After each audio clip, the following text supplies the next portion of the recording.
کی صفائی ہو چکی ہے، برتن دھل چکے ہیں۔ ضعیفہ سے پوچھا بھائی کوئی ایسا کام ہے جو مجھے کرنے کا ہے؟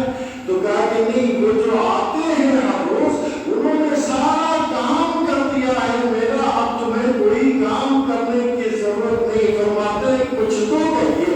کہا کہ نہیں، تو میرے یہاں کام کرنے کے لائق نہیں ہے۔ ذرا سوچیں تو صحیح کہ حضرت ابو بکر کام کرتے ہیں تو لائق ہے، عمر کام کرنے کے لیے پہنچتے ہیں تو لائق نہیں ہے۔ جب حضرت سیدنا عمر فاروق کو یہ جواب ملا کہ تم میرے یہاں کام کرنے کے لائق نہیں ہو، تو سیدنا عمر فاروق نے کہا بھائی آخر بات کیا ہے کہ میں آپ کی خدمت گزاری نہیں کر سکتا؟ کہا کہ سنو، وہ جو آتا ہے میرے یہاں میں جانتی ہوں کہ وہ کون ہے، میں اس کو پہچانتی بھی ہوں وہ کون ہے۔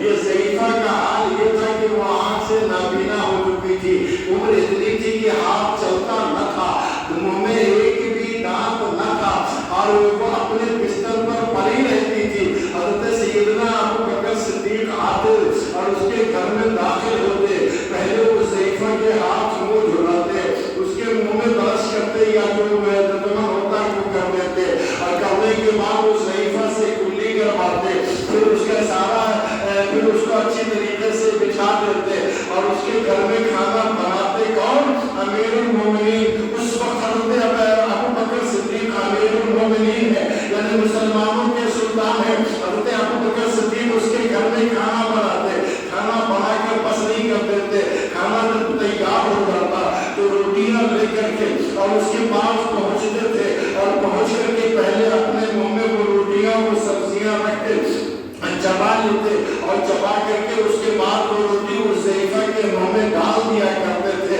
جب وہ ضعیفہ اپنے منہ کو ہلا ڈلا کر کے اسے اپنے پیٹ میں لے لیا کرتی تھی۔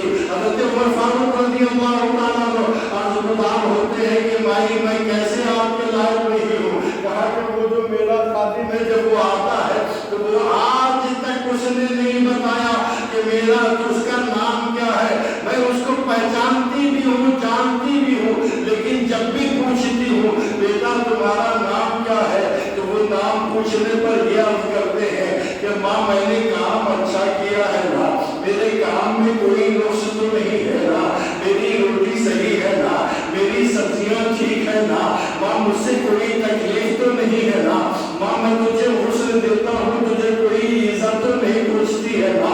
یعنی سارا کام کرنے کے بعد پھر وہ اپنے آپ پر ندامت کرتے ہوئے کہتا ماں اگر کوئی ایسا کام جو مجھ سے ہو جا رہا ہو اور آپ کو تکلیف پہنچتی ہو تو آپ بتاؤ۔ ہر روز وہ یہ سوال کرتا ہے اور ہر روز میں پوچھتی ہوں لیکن تو اپنا نام تو بتا، لیکن نام کے جواب میں وہ یہی کہتا ہے کہ ماں تجھے نام سے کیا کام ہے، تمہارا خادم ہے نا، تمہارا نوکر ہوں، تمہارے سارے کام کر دیا کرتا ہوگا۔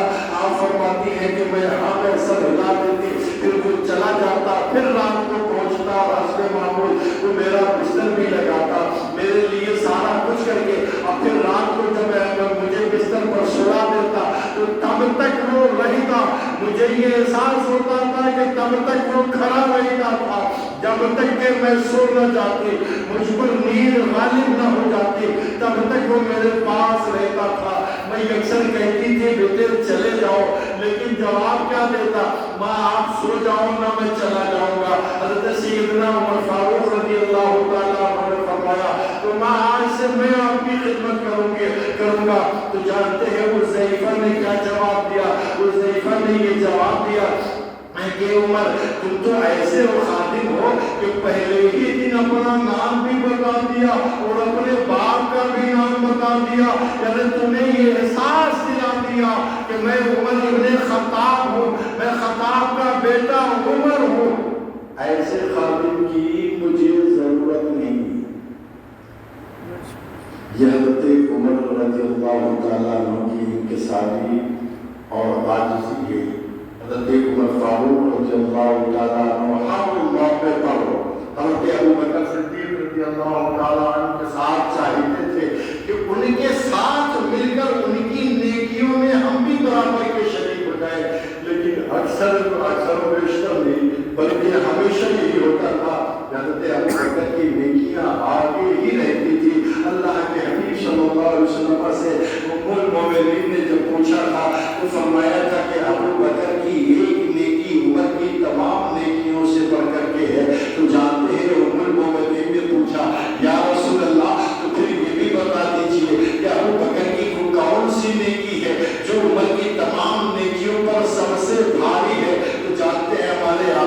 سیدی عالم الفدا محمد رسول اللہ صلی اللہ علیہ وسلم فرماتے ہیں کہ وہ نیکی یہ ہے کہ غار میں جب میں جا رہا تھا مکہ معظمہ چھوڑ کر مدینہ طیبہ، تو میرے ساتھ جو ابو بکر صدیق وہاں ٹھہرے تھے اور ان کو جو وہاں تکلیفیں ہوئی تھی وہ تکلیف ایسی تھی کہ عمر کی ساری نیکیوں پر سب سے بھاری پڑ گئی ہے۔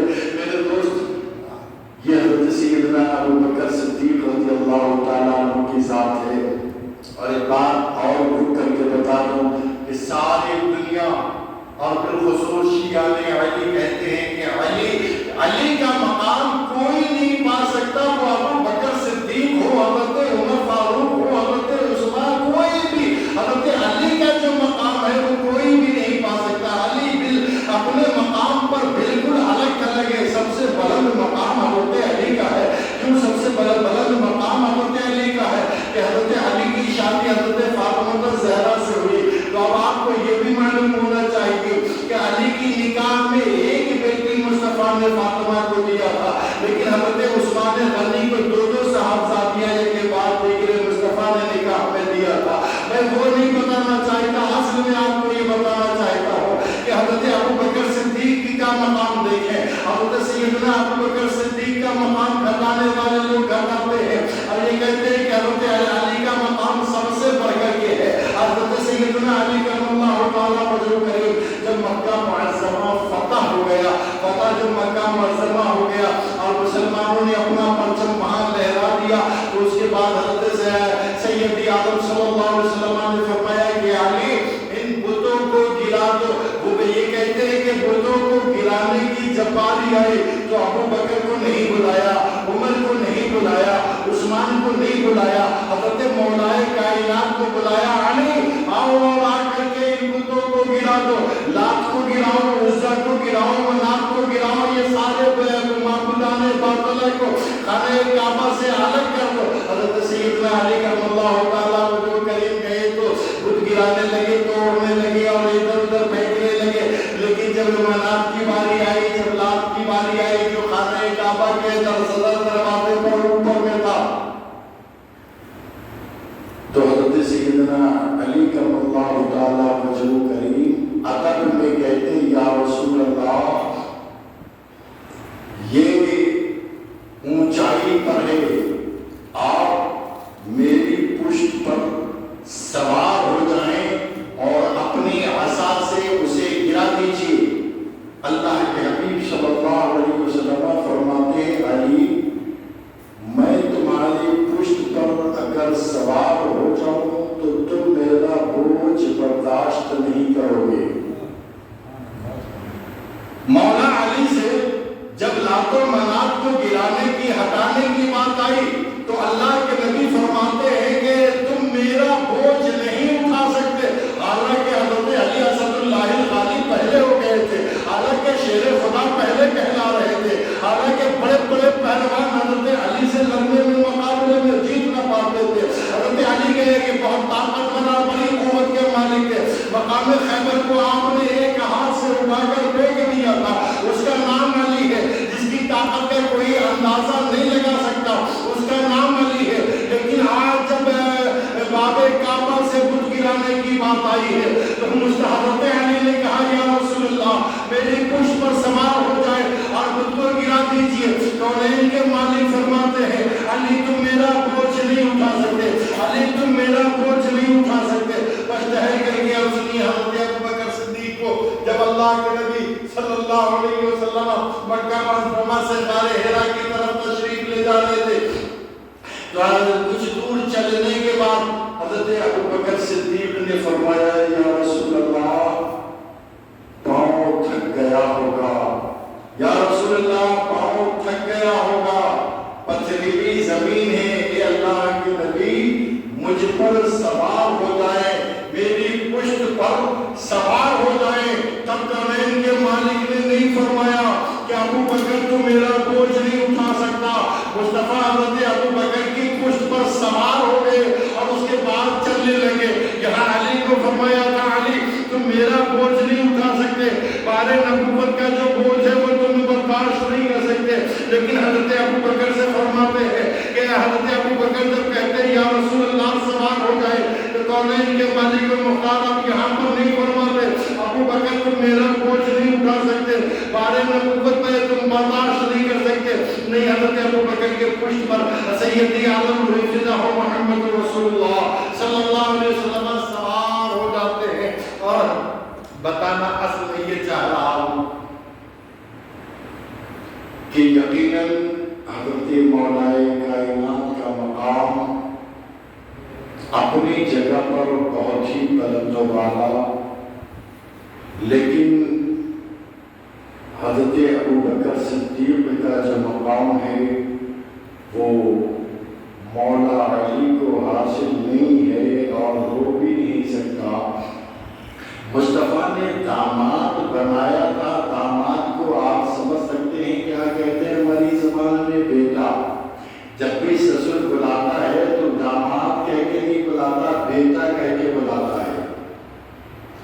بیٹے کا ایک مقام اپنی جگہ پر ہوتا اور بیٹا کا معاملہ یہ ہوتا ہے کہ وہ چاہ کر کے بھی بیٹا ہے، نہ چاہ کے بھی بیٹا ہے، لیکن جو یار ہوتا، دوست ہوتا ہے، وہ ہر حال میں چاہے تبھی دوست ہو سکتا، نہ چاہے تو دوست نہیں ہوگا۔ حضرت ابو بکر صدیق کو مصطفیٰ ہمیشہ چاہتے رہے، تبھی تو یار غار کہا۔ حضرت ابو بکر صدیق سے ہمیشہ محبت کرتے رہے، تبھی تو یار کہا۔ حضرت ابو بکر صدیق کا مقام مصطفیٰ جانے رحمت جانے یا حضرت ابو بکر صدیق خود جانے کہ ان کا مقام کتنا بلند و بالا ہے۔ آپ کو یہ بھی بتاتا ہوا چلو کہ پہلے روز جب ہمارے نبی صلی اللہ علیہ وسلم نے اعلان نبوت فرمایا تو پہلے شخص ہیں حضرت ابو بکر صدیق جو ایمان لائے تھے۔ یہ زمانوں میں پہلے سب شخص ہیں حضرت ابو بکر صدیق جو ایمان لائے تھے، لیکن دوسرے ہیں حضرت علی، وہاں بھی پہلے حضرت ابو بکر صدیق ہیں،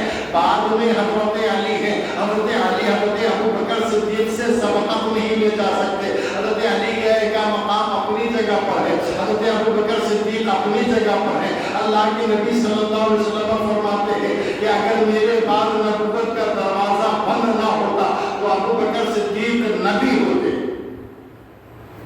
یہ حضرت ابو بکر کی ذات مقدس ہے اور حضرت علی یقیناً اپنی جگہ پر بہت ہی اعلیٰ مقام رکھتے ہیں۔ میں آپ لوٹ کر کے آؤں اپنے موضوع کی طرف اور بتاؤں